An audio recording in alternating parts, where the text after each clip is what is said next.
Ladies and gentlemen, this is your captain speaking. Welcome aboard the Financial Independence Podcast.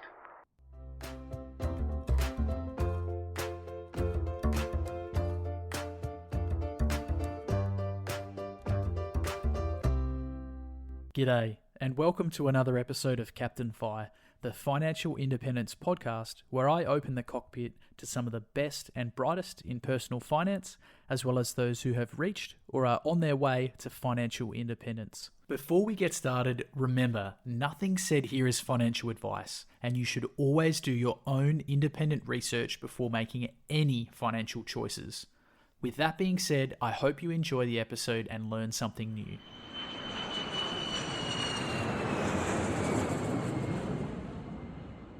Okay, on board today is Amber. We're discussing all things geo arbitrage and financial independence. So Amber, good morning. Welcome to the show.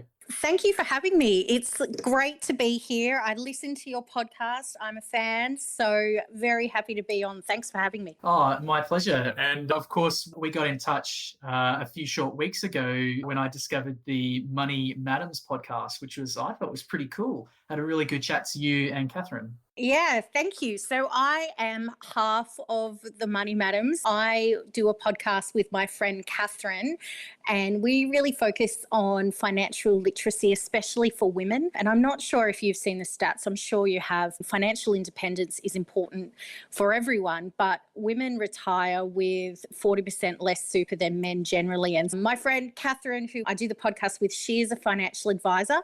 And it was born out of years of discussions about how we really want to empower women to make better financial decisions and set themselves up for financial freedom. I think it's wonderful, Amber, and you're absolutely right. Financial independence is something that everybody needs to achieve, but the statistics when it comes to gender and finance are pretty alarming, and I was pretty shocked when I first read about especially things like the super balance and different expectations when it comes to women and finance. So I think it's a really worthwhile thing that you and Catherine are doing. Yeah, thank you. Catherine and I have these conversations. I feel like our podcast is just recording the conversations that we already had for years and years, but it came about. I read an article a couple of years ago about women hitting that retirement age of in their 60s and retiring into homelessness. And these weren't women who had, in that typical homeless person that you might have in your mind, these women didn't fit that. They'd worked their whole lives, they were educated, they'd had children, and it was divorce or illness or some kind of calamity had struck them, and they were finding themselves in the latter part of their lives and homeless. And it's terrifying, and it's happening too often. And so Money Madams was really a conversation Catherine and I had over a glass of wine saying, what can we do? This isn't good enough. And so it's our small way of trying to help people. And I know it sounds a bit cliche, but trying to make the world a better place. No, it hits quite close to home for me, Amber, because my mum recently retired age 60. And a couple of months after her retirement, she was diagnosed with stage 4 cancer. And she had super, not a lot. She had some. She was very fortunate in that with her job as a teacher, she was offered what was a fairly good superannuation package, and over 40 odd years in the workforce, contributing to that, she ended up having enough to basically pay off her mortgage, but not really much after that at all. It certainly hit close to home. And now at age 60, my mum is now learning about really personal finance for the first time. So I think I'll definitely be introducing her to Money Madams. Good. I hope that her diagnosis and recovery goes well. And yeah, look, it's a really unfortunate situation and it's heartbreaking. And there are just too many women that are finding themselves in that later part of life under financial stress. Especially when it comes to, my mum was a single mum. My dad wasn't a part of the picture financially, and the responsibilities of childbearing was really lumped on her, and that's why she's in the position she is. But anyway, enough about me.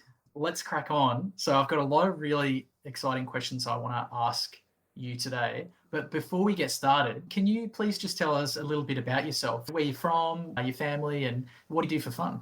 Sure. I am from Newcastle originally.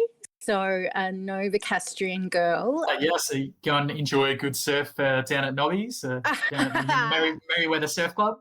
Yes, absolutely. Yes. I feel like that's my spiritual home, although I really have not lived there for many years now. But most of my family are still around that area. So we do spend really summers in that part of the world, which is beautiful and I love it. So I'm from there. I am married and have 2 children, 2 girls who are 10 and 12. We've just moved to Bangkok, Thailand 6 months ago for my work. Hobbies, it sounds ridiculous, but it's a bit of a hard question. I have quite a intense job. And honestly, after my job and hanging out with my kids and my husband, I sound so boring, but I like reading books. But right now I feel like I'm so tired from work. I don't like books that are too hard. I like books that are easy to read. And playing board games with my family. We've actually been in lockdown for a couple of months, and board games, card games, watching Disney Plus family movies. This is the kind of thing I do in my personal downtime, which is really not very exciting. I feel like a very boring person. Oh, that's great. That's your awesome young family stuff. I'd tell you what though, avoid Benjamin Graham, The Intelligent Investor. That's not a fun or easy to read book. That one took me so long. I have a couple of books like that those ongoing that it takes me a couple of months to read because I read a chapter or half a chapter and then think, that's enough. Yes, but before lockdown in Bangkok, we love going out and exploring and being where we are and really taking advantage of where we are. And fingers crossed we'll get back to that soon. Yeah, and what a wonderful part of the world. I love Southeast Asia. I have a lot of fond memories. I've spent a lot of my working career around Asia, and I actually used to live in Indonesia for a little while. We've got some family over there, and yeah, it's a really fun memories for me over Indonesia and Malaysia. And yeah, look, it's a great part of the world, and that was part of the reason we wanted to move here, was because when I was in university, I backpacked through Thailand for a month with 2 friends.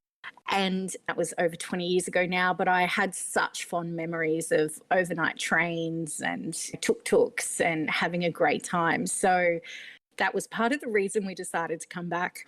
That's awesome. Okay. For the benefit of people who are listening who may not have heard the term before, so geo arbitrage, it's basically where you earn your money in a strong currency and then you live somewhere that has a lower cost of living so that you can essentially maximize your dollars.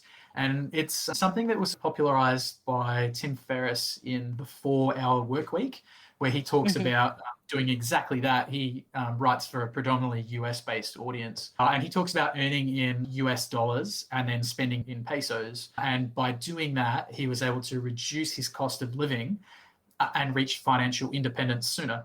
Because we all know to reach financial independence, you roughly need 25 times your annual spending invested. And therefore, if you can reduce your annual expenditure, you can reach FI much quicker. And of course, it compounds because of the effect of taxation on your income. The lower amount of money you're able to live on, it really accelerates your journey to FI.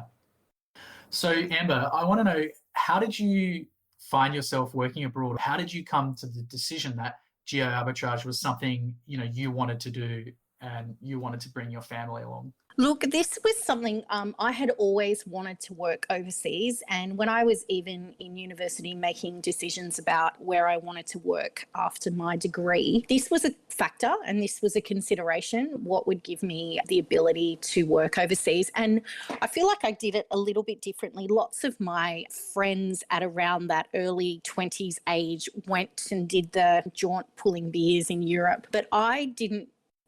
I don't know why I didn't think about that. I didn't really want to do it like that. I wanted to establish my career and then move overseas, and when I was at a different stage in my career. So I could have done it earlier. I chose not to. I chose to focus my career and build it in Australia and move now. So this has been on my radar for a long time. And in the company that I work, there is part strategy, but there's also part I would never work in a job I hated just because I thought it would look good on the resume. I'm not that person. And part of it was trying to get the experience that I knew that was valued so I would be a good candidate for these type of jobs. And look, it's been a bit of a bumpy road for me. In 2019, I was offered a position overseas in China starting early 2020, which we all know what happened in the first quarter of 2020, and COVID changed the world. It was a bit, I thought we were going. We gave away our pet dog, rehomed him because we were leaving and we were packing up, and then things changed and they said, actually, we don't want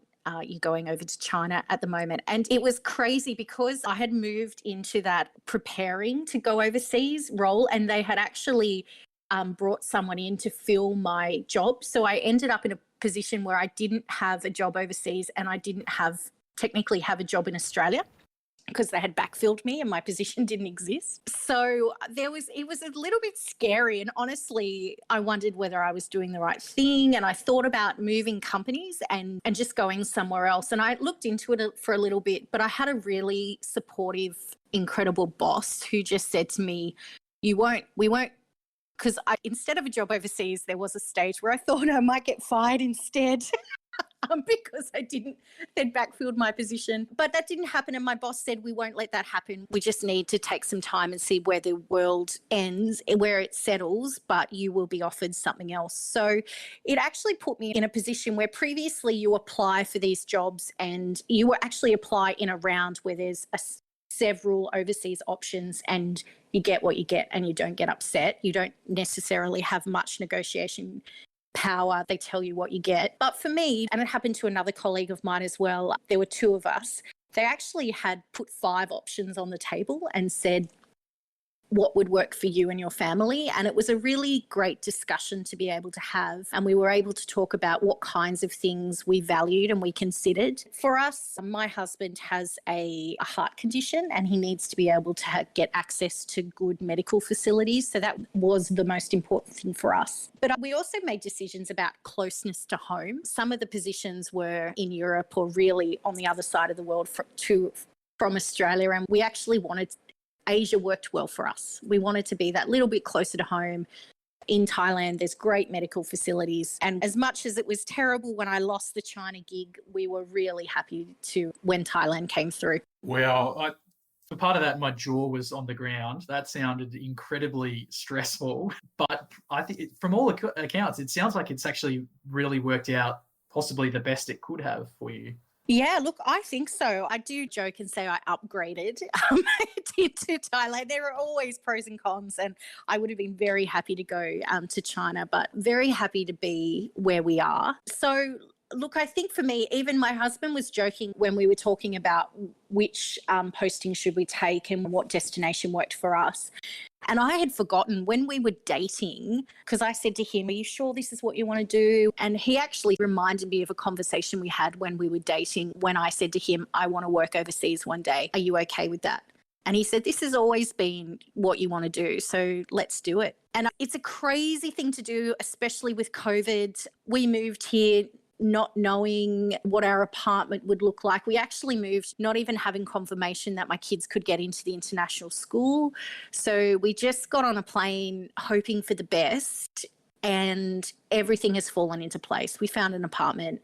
The school had an opening and my daughter could go and things worked out. But I feel like moving overseas to work, there's got to be a little bit of step off the cliff and see what happens. You don't have all the answers when you move. You just have to figure it out when you get there. Yeah, wow. It certainly raises the point that there are some risks that are maybe hard to quantify all of them. But I think myself and probably a lot of the fire community as well, we probably can be guilty from time to time of wanting to mastermind and strategize everything out, have all the numbers worked out on a bit of paper. But sometimes there's just no substitute for just going, look, we've done the numbers as best we can. Let's just go and have that 80% solution on time. And it sounds like it's really worked out for you. Yeah, it has. And it's funny you talk about numbers, because I talked to our HR department and said, I accepted the job without really understanding the weight. And they sent me the contract, but it was all like, you are entitled to this allowance and it will be based on a percentage of your wage. And that is blah, blah, blah, blah. And I'm like, what will be my take home figure every week? That's really what I wanted to know.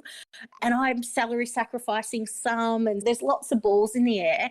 And the best my HR department could give me was an estimate of what my take-home wage would be.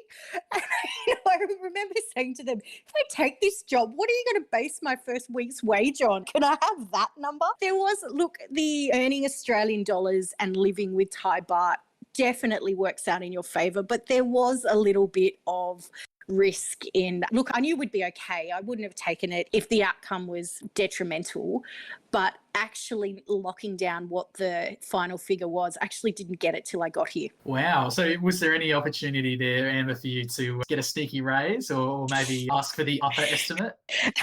Oh, I should have actually. No, look, so there's a base salary. But then because they have people working from all over the world, there's different allowances. So based on where you're located. So basically like hardship allowances if you're in a tough place, if you're in somewhere that's harder to live than somewhere that's not. And then there's also allowances for if you live in somewhere that's more expensive, because we have people in Europe where the Australian dollar doesn't go as fast. Anyway, it was hard to work out, but I probably didn't negotiate as hard as I should have, but I was pretty happy where I landed anyway. Okay, so just on that then, how does the cost of living compare in Thailand versus where it was when you were living back in Newcastle? Look, I think some things are super cheap and some things are much more expensive. So for us, if you eat the local food, you can eat out or shop really cheaply. But for a comparison, I really like Old Gold chocolate, dark chocolate, and that is 40 Australian dollars a block here. Sorry, was there a glitch in the recording there? Did I hear that correctly? Yeah, I know. Can you believe it? It's cheap if you eat as the local eats. It's cheaper to eat bloody lobsters, Amber. It is cheaper to eat lobster than it is to eat Old Gold chocolate. So there are some things that are surprisingly more expensive. I would say, though, if you're thinking about moving overseas, things that are really important that you need to consider and hopefully get part of your package are things that you almost take for granted in Australia, and that is if you have children's school. And depending on where you are, if you're going to Europe or you're going to America or somewhere, you might decide that the local school is equivalent to an Australian education, and that's fine. It's not the same here, and so our kids go to a international school, and that's really expensive. And I think you also need to consider, if you're thinking about moving overseas, healthcare. In Australia, and we know it's not perfect, but you can get in to see a GP. You can have emergency. If you're in a car accident, you can go to the emergency. And if you're living somewhere like America, you need to have really good health insurance. And somewhere where we are in Bangkok as well, we would go to a private hospital, and it's actually not very expensive if you're comparing American health service to Thai health service, but it's still a cost and an ongoing cost. My daughter tripped over and broke her foot, and we needed to take her to hospital and get a cast on, and she needed x-rays and things like that. And as I said, my husband has an underlying condition, so he needs to see a cardiologist, and we need to make sure he's being looked after and managed. And all those things add up, and it is costs that you don't necessarily have when you're in Australia. So for me, that came down to what's part of your package when you move over here. So even I was saying I didn't really know the lockdown number of my weekly wage, but I did need to make sure that some of those things were included, because it just wouldn't have been financially viable to live over here without some of those things being in my package. So I can understand that with a family, you would have especially concerns about their health and welfare and safety. And so, yeah, private health insurance sounds like it's a no-brainer for you in this situation. I guess you do take for granted a lot of the things that we have in Australia, as you say, the Medicare system. I guess in Australia, there's a fairly decent, or I should say, fairly high level of taxation that pays for all of these public services. And I would, probably go so far as to say that when you factor in just what you get for your tax dollars, it's pretty reasonable in Australia. Yes, the taxes are high, but you get a lot of public services for that tax. So when you're now living in Thailand, you probably don't have that same level of public services. So how does the taxation work? Do you still pay tax in Australia? Are you still an Australian resident for tax purposes, or how does... I am. So I do pay tax in Australia, and I am a Australian resident for tax purposes. So I think for me, this is part of being paid in Australian dollars, is that I pay Australian tax. That's just the way it is. This may be controversial. I remember years ago reading a finance book and they were talking about tax won't make you broke. Don't necessarily focus on creating wealth in a avoiding tax strategy. You can have strategies that will minimize your tax, and that's okay. But I'm actually about building wealth. I'm not about not paying tax, if that makes sense. Oh, yeah, the easiest way to reduce your tax is just to earn less money. But then you have less money.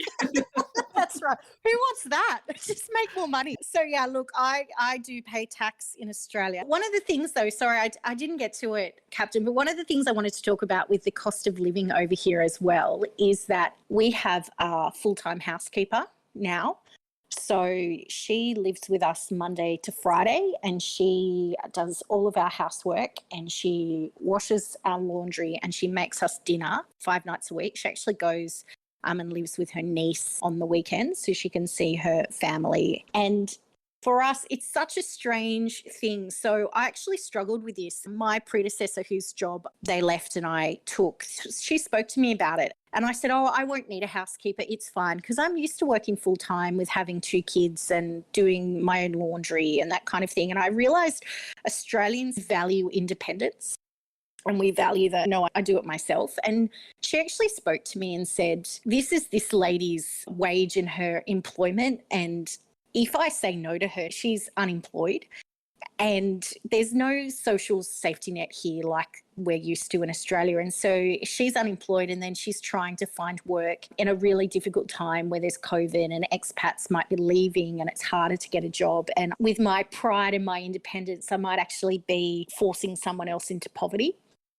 And I feel like it was a real wake-up call for me, and I can afford it here. What I pay her to do this job, I couldn't afford it in Australia. She's a cleaner and a cook and everything, but I can afford it here. And I feel like I have a social responsibility. I'm a guest in this country to make sure that I'm also helping the people that I can while I'm here. Now, I don't have a responsibility to help everybody, but for her, I could. And so I've just decided to embrace it. And I do laugh that I haven't cooked dinner in 6 months, and I haven't done my own laundry, and I'm just going to enjoy it while I'm here. Coming back to Australia will suck, but for right now, when do you ever get to do this or live this life? So we're just embracing it. It's actually a really interesting sort of ethical dilemma. And I remember from my time in Indonesia, our family had the same thing, employed a driver and a maid and au pair, basically. It was really a bit of a culture shock for me. I've heard when people criticize the Tim Ferriss and the 4-Hour Workweek, and they talk about you're just leveraging the wealth gap or the wealth inequality in order to do geo arbitrage, because these people live in poverty and you have money, and essentially that's why you're able to live so cheaply over there. But it's a really interesting counterpoint. You actually are creating jobs and supporting people in their livelihood. And I totally get it. So yeah, I don't think it's just a clean sort of open and shut case at all. So I think it's great what you're doing. Yeah, it is a culture shock. I was almost embarrassed when it first started, and I was talking to my friends and family in Australia about having a housekeeper, and it's just not who I am in Australia, if that makes sense. And over here, my husband isn't working at the moment, so we could totally manage the housework and cooking we manage in Australia when we both work full time. But it also is an opportunity for him. He's hoping to work here. He's hoping that he can do something similar to me and work remotely into his job back in Australia. He did take some time off, though, to help the kids settle in and to get us sorted here. But honestly, it's been great. We've been in lockdown and the kids have been doing remote learning, and he has been available for them. And it's almost like I'm able to give my husband a little pre-retirement, taste of pre-retirement. He's never had time off work. And if we were in Australia, he would definitely be working full time. But over here, I can work and support the family. And before the lockdown happened, he was meeting guys for coffee and going to the gym every other day. And just, I did tell people he adapted alarmingly quickly to being retired. He is living his best life. And I wonder if I've made a mistake. Perhaps he should have been the one to get the job and I could have been the one who got to be retired. That's because you're the money madam. You're the money madam. This is great. I need to find myself a money madam, I think. I know. I have heard him talk to his friends, and his friends are like, we're jealous. You get to not work and just be a kept man.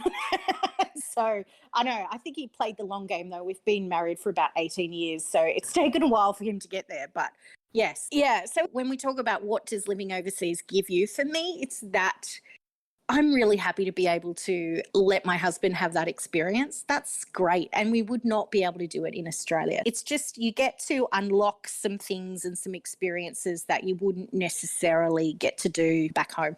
I remember one of Lacey Philippich's TED talks on why you should think about financial independence in terms of like mini retirements. And that was really impactful for me. And it sounds like what you're sharing with your partner now, these mini retirements.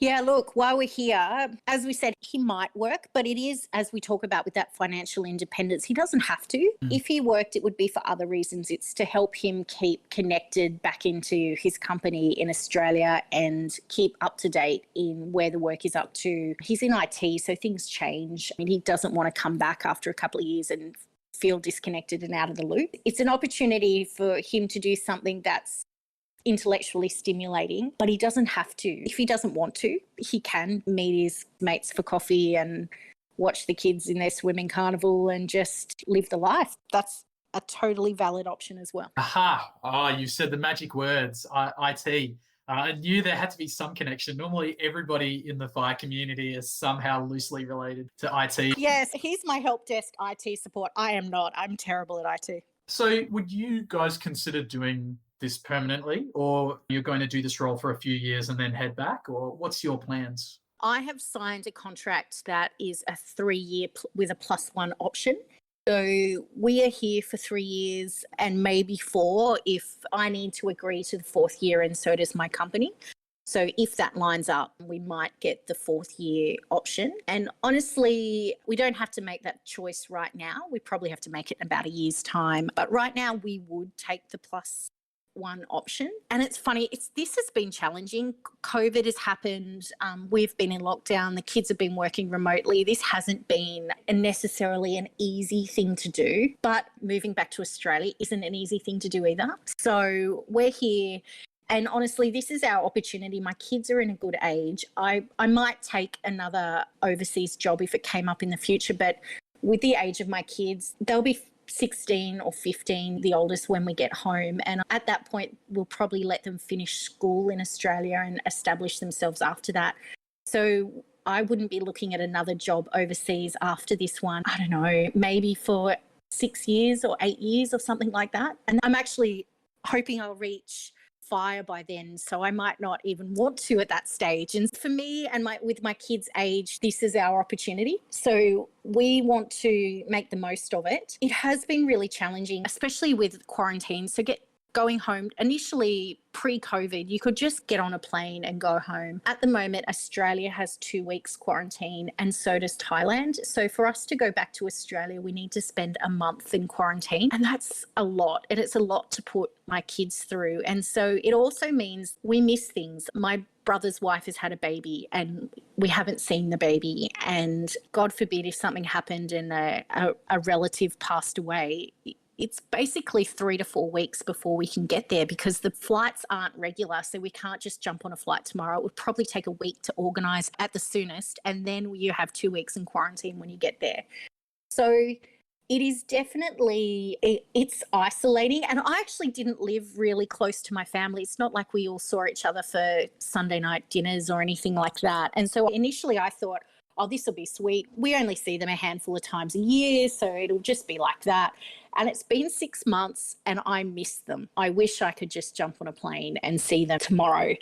And so I think for us, we've got a time on this and then we'll head back. And I also think about people who do it. When I was saying healthcare can be expensive, People that do it as they get older, I think it's difficult with the healthcare. I honestly think I want to grow old in Australia and not in an overseas country, but that's my personal opinion. I know lots of people do it, and especially pre-COVID, people were retiring to Bali and Bangkok and other places all the time. But I think for me, I would prefer to see my old age out in Australia.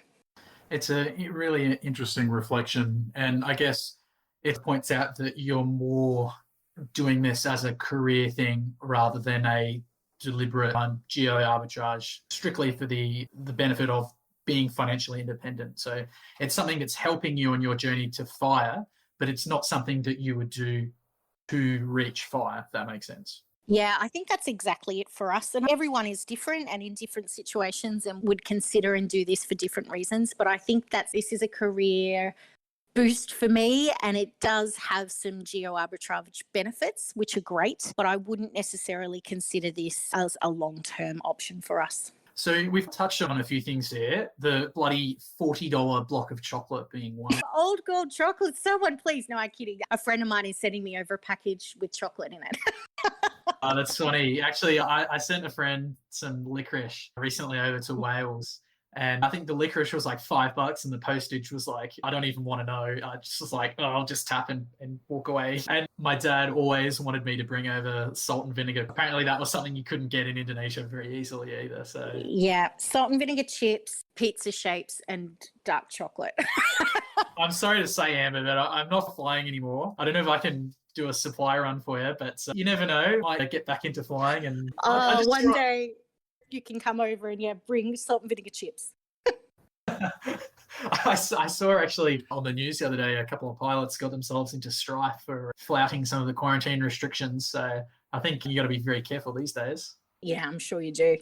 I do have some friends who will send us over supplies when things get desperate. So that's been good. So other than, some of the really expensive consumer items, are there any other sort of major things that you didn't realize about working and living overseas until you got there and started doing it?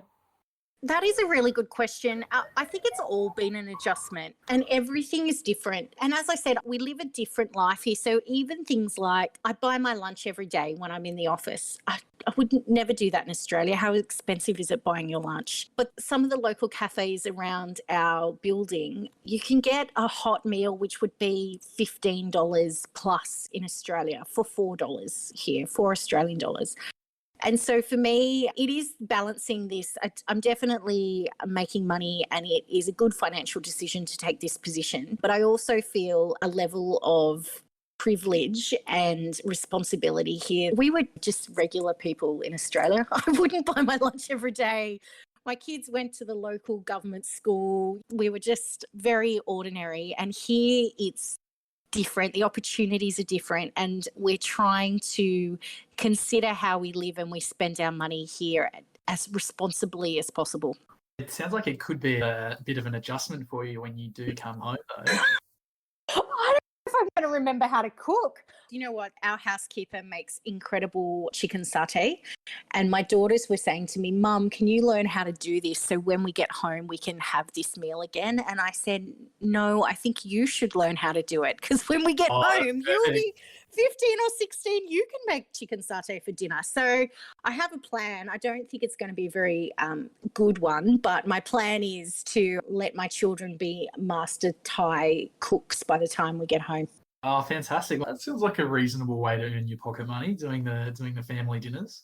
Yeah, I think so. Although I'm not having much success at this time, but there is still time for them to learn. Are there any tips you can provide for people that are potentially looking at doing something similar to yourself? I think to go for it. For me personally, my road was longer than others. I know people that I said do this in their early 20s and go to Europe and work in pubs. In my organisation, there are people who have done this sooner. And for me, perhaps I should have pushed harder sooner, but it's all a balance. And I had children.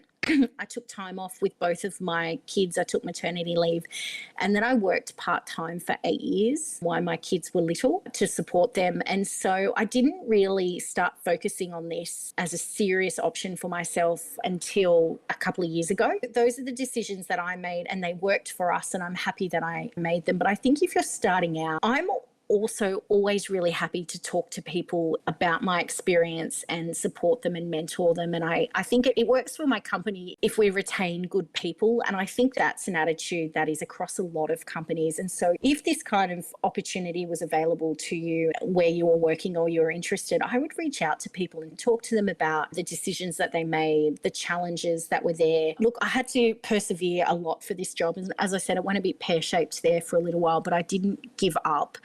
And I think that has been really helpful for me. But that's easy to say in hindsight. I didn't give up and it worked out great. But when you're going through it, that's a tough thing to go through. And I was not as upbeat about it when I was in the midst of it. And I needed the support of my colleagues and mentors and friends around me. And so I would really encourage someone, if you're thinking about that working overseas would be something you're interested in, and if someone who's done it or within your company, they have that as an option, reach out to people, talk about how they did it, what lessons they learned. Because I actually find in these jobs, it's not a normal recruitment process in that I am a long way away from my boss. My boss is in Australia. I talk to them most days and I report back and things. So they put people in these positions that they trust, and they trust beyond just I work really hard and I do a good job. There's actually a level of I need to represent the company. I need to be trustworthy in how I use my time and what I do. And so I feel like it's a privilege and it's a fabulous position to be in and a great job. But I found with getting these jobs, you have referees usually, but it's almost like you needed advocates.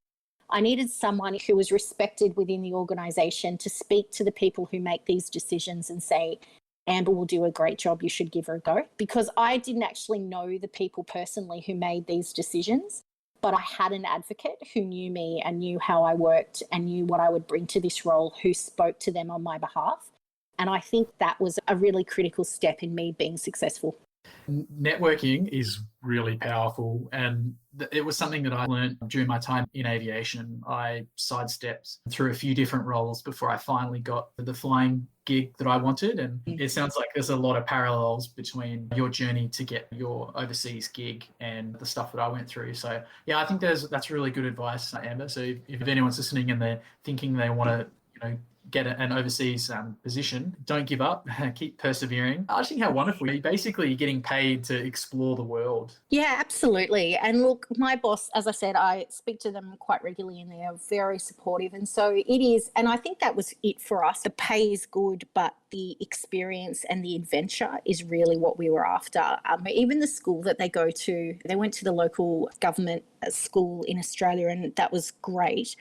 Here, one of my kids' best friends is from Italy and is trying to teach her Italian. So the kids that they're exposed to are totally, they're still kids, don't get me wrong, kids are kids, but their backgrounds are really different. And it's been great for my kids to explore the differences and the similarities of the people around them. But you've got to make the best of where you're at. We're in 8-week school holidays. We're on the Northern Hemisphere school system. We're in lockdown. We can't really do much in Bangkok at the moment. And so I spoke to my boss about, can we go to a little beach village that's a couple of hours outside of Bangkok? We'll stay somewhere small so we won't be around a whole lot of people. And my husband and the kids can swim at the beach and go to the pool, and I can work remotely because I'm working remotely from home kind of anyway. And they were really supportive of that. So, Amber, I want to switch gears a little bit now. We've talked a bit about living abroad and your experience, but something I love to ask everyone is obviously the nitty-gritty of the finance, because I want to suss out what you're doing with your money and I want to figure out if I'm doing the right thing with mine. Overall, what has been your personal financial strategy or your investing preference so far? A couple of years ago, we started focusing on debt recycling. And paying down our mortgage as quickly as possible. So I'll go through some of the strategies we use, but I'm assuming you're familiar with debt recycling and how it works. Yeah, I haven't done debt recycling. I have been thinking about whether it's appropriate for me or not, but I do think if it suits their risk tolerance, it sounds like a great way to speed up the payment of the mortgage. Yeah, so what we did was that we took out an investment loan against our mortgage, and then we invested that investment loan, and then the distributions that we get from that loan, they go into as additional payments against our mortgage. The investment loan itself is tax deductible, and it means at the end, and you can increase your investment loan as your mortgage goes down. We have increased it to what it was initially, but it's not one for one with our mortgage, and there's a bit of flexibility in how you do that and when you increase it. So for us, we've nearly paid off our mortgage. It's been a really successful thing to do. And so then in the end, you end up with no mortgage, an investment loan, and then you have some options. You can pay down that loan, you can sell some shares and pay off the loan, or pay half the loan and pay it out, or continue, whatever you decide. So at the moment, we earn more in distributions yearly than we pay in interest on the loan that we have, and it's been a really great tool for us. But I'm not sure you're going to like this, Captain, because when we set that up, normally we love a good indexed fund, but we went here for a managed fund that had a good history of distribution payments, because we wanted that money to come in so we could make additional mortgage payment. And we also went for franking credits on those, so we didn't have to pay tax on them again. It's perhaps not a normal FIRE thing to do, and I'm all for indexed funds and I love them, but in this case it helped our strategy to go with a managed fund option. I actually started out with managed funds, and I do actually have investments in a couple of online managed funds myself. I don't think, like, broadly speaking, they're necessarily bad, or one asset type is better than the other. But I'm certainly not an expert in this. But I guess I've noticed that a lot of these listed investment companies or some managed funds, they may be slightly more expensive or slightly underperform the index ETFs. But as you say, they have that really strong cash flow, and a lot of them are designed around increasing the dividends higher than inflation. So for something like debt recycling, I think Peter Thornhill, he has a book all about this, and he's a very big advocate on using the LICs for debt recycling because of that strong focus on dividends. So I guess it's just about weighing up the risk. And in terms of the debt recycling mortgage strategy, it sounded like that dividend focus was really valuable for you guys. Yeah, absolutely. We also have an investment bond as well, which is where we do our long-term dollar cost averaging in our portfolio. So in this, we have a mix of index funds and managed funds, although we haven't geared this at all. So there's no borrowing against this investment bond. This is just all out of our cash flows. So this is what we invest into. And there's also, with these investment bonds, they're capital gains tax free if you hold on to them for 10 years or more. So this is part of our FIRE plan, that we want to build this bond. And because I'm also part of a defined benefit super scheme, and so for me, when I'm talking FIRE and early retirement, once I can access my super, I'll have money coming in, regular money. But if I want to retire before I can access that pension, then I need to self-fund. So part of the strategy for that is in this investment bond, that we will be able to access this money when we're ready to retire early, and it will be capital gains tax free. Yeah, team defined benefit. Those annuities are worth their weight in gold. I know. I feel so lucky that we got in when we did. So ours is CPX indexed. So I can actually access it at 55, and then I'm taxed, and then it goes up to 60 and the tax decreases, so I get more. So it is really worth its weight in gold. And it's so funny because when I started in the company, there was a super scheme that was much better than this one, and they're like, oh, Paul, you're in the crap super scheme. But there's a crapper one now. We're in the good one. Everybody goes, oh my God, you're in the good one. I'm like, it wasn't the good one when we signed up, but now it certainly is. Companies will never voluntarily give you a better retirement scheme. They're just going to get slowly eroded over time. So look, Amber, I don't know a lot about investment bonds myself. I mean, saying that it's capital gains free, that sounds almost too good to be true. Are you able to elaborate a little bit more on what the investment bond is and the structure? Not really. I have a financial advisor who has set a lot of these things up and emotion for me. So talk to Catherine about investment bonds. She does love them because of this capital gains free status that they have. Look, she will be able to go into the nitty gritty of exactly what it is. But for me, I put a lump sum of money down in the beginning, and then I pay monthly into this, and it increases every year. I pay a little bit more into it, and then you can access it at any time, but if you wait for 10 years to access it, you do get the tax benefits of that. Wonderful.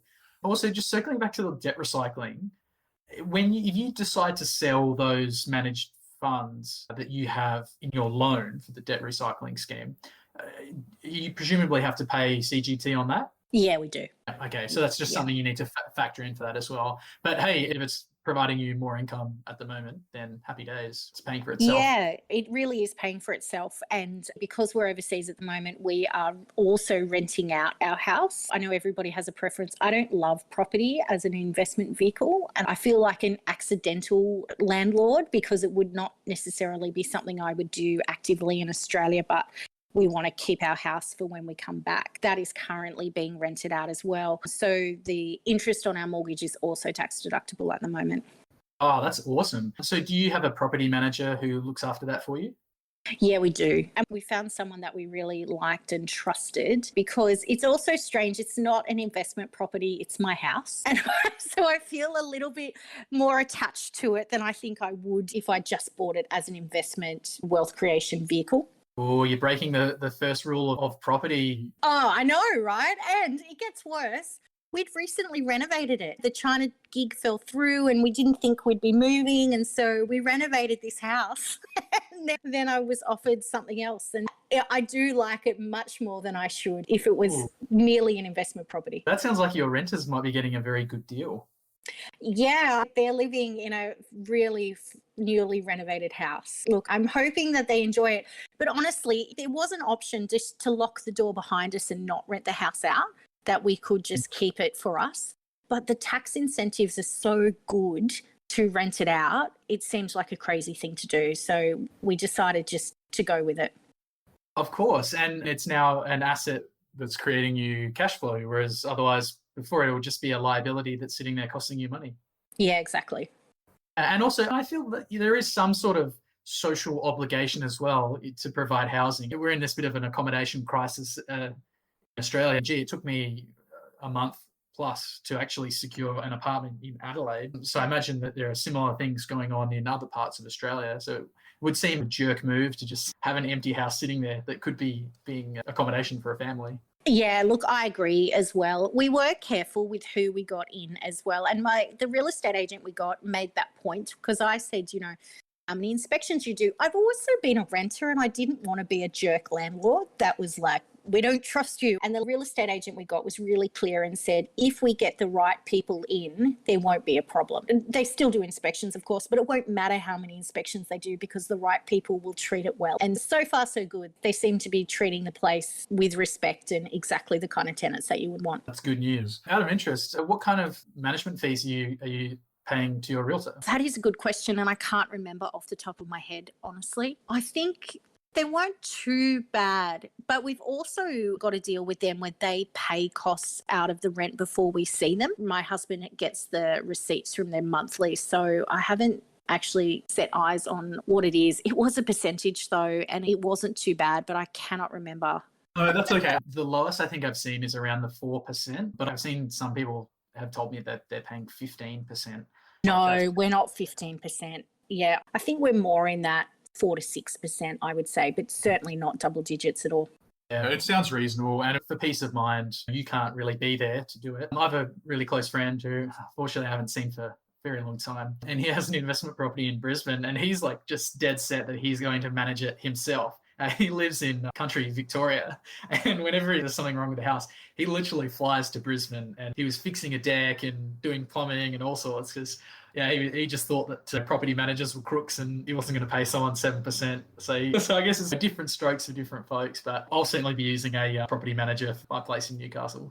Definitely. I think they changed the rules around whether you could travel to your investment property and whether it was tax deductible. I think that has changed. And even if you want to manage it yourself, I don't think you can claim the travel to the property on your tax anymore. Traveling to our property is much more difficult, but look, there is an element of ease. We have left some keys with some friends if something happened and they needed someone to represent us and go in and check something. So we do have some friends who will keep an eye out, but we haven't needed to use those at all. So putting this all together, you've basically got a paid off mortgage, like massive tick. You've got a investment bond bristling full of index funds and managed funds. So that's another massive tick. You've got this awesome annuity that's going to be kicking in around a conventional retirement age. It sounds like you're really well positioned. So what's your bottom line, Amber? Is there a time or a certain level of passive income that you're just going to decide to leave the workforce, or how are you planning that with your partner? Yeah, there is. As I said, my partner has had some health concerns, and honestly, I didn't really know much about the FIRE movement, and we were always building wealth for the future. And I want to put in a plug here for financial advisors. We had good intentions and we wanted to do the right thing, but we actually needed an advisor to help us set this up. I'd heard of debt recycling, but I wouldn't know how it worked. I didn't know about investment bonds at all. And so they really helped put together a strategy for us. And now we're at the point where this is a bit of a downer. I don't mean it to be. My husband has some health concerns. I don't know if he's going to make it to old age. I don't know if we're going to be 90 sitting on our little deck together.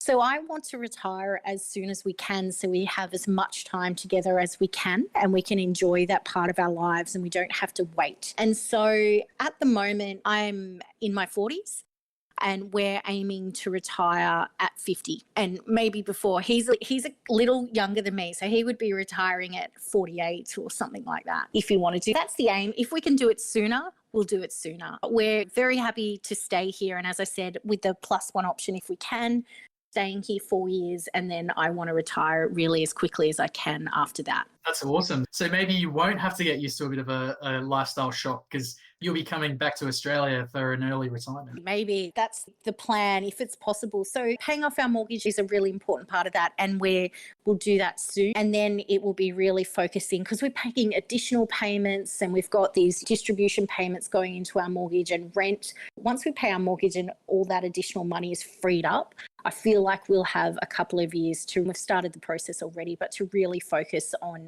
building those investments.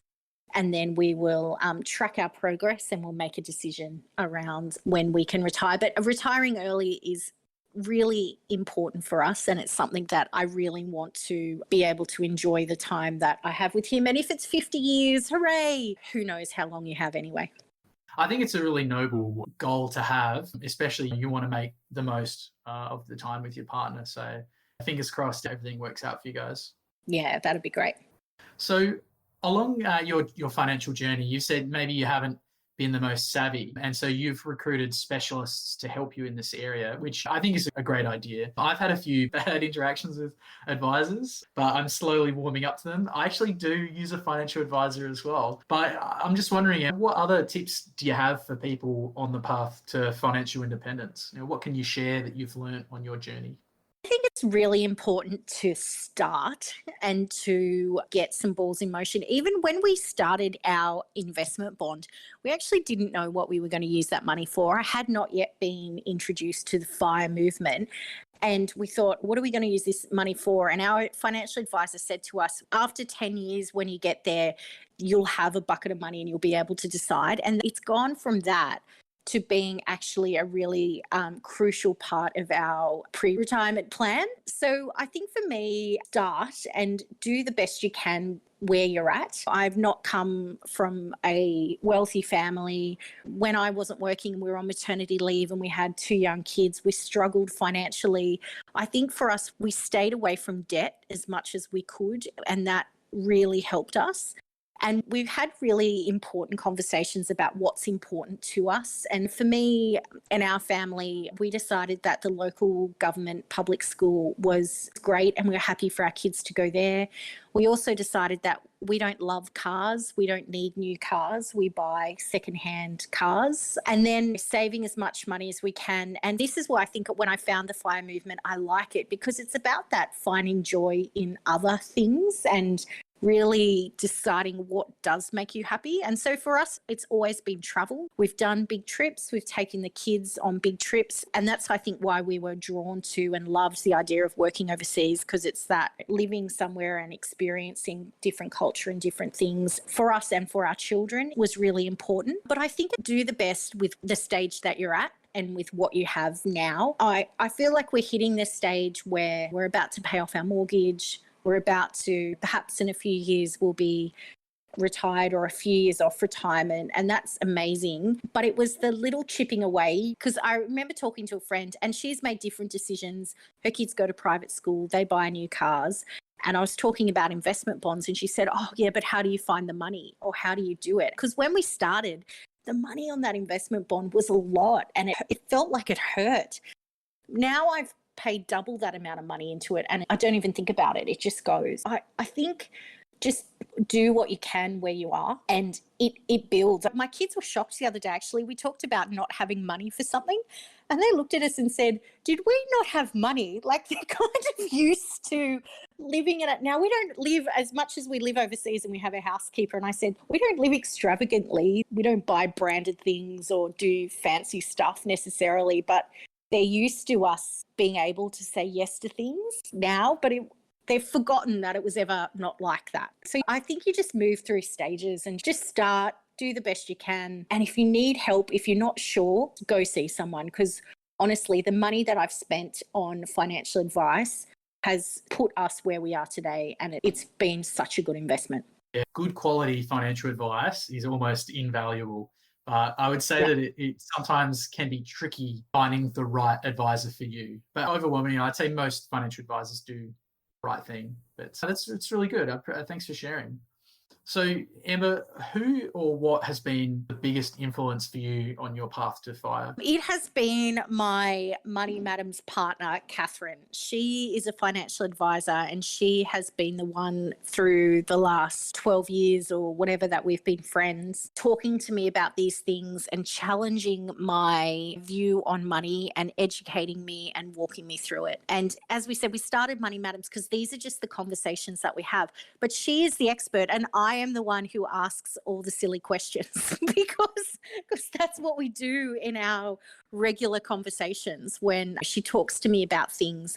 I didn't even know there was such a thing as like personal insurance. I didn't know you could get trauma insurance. I didn't know you could get income protection insurance until I spoke to her. I just feel like she has opened my eyes to how we can use what we have now to set ourselves up for the future in a way that nobody else has. They say there's no dumb questions, and the only dumb question is the one that doesn't get asked.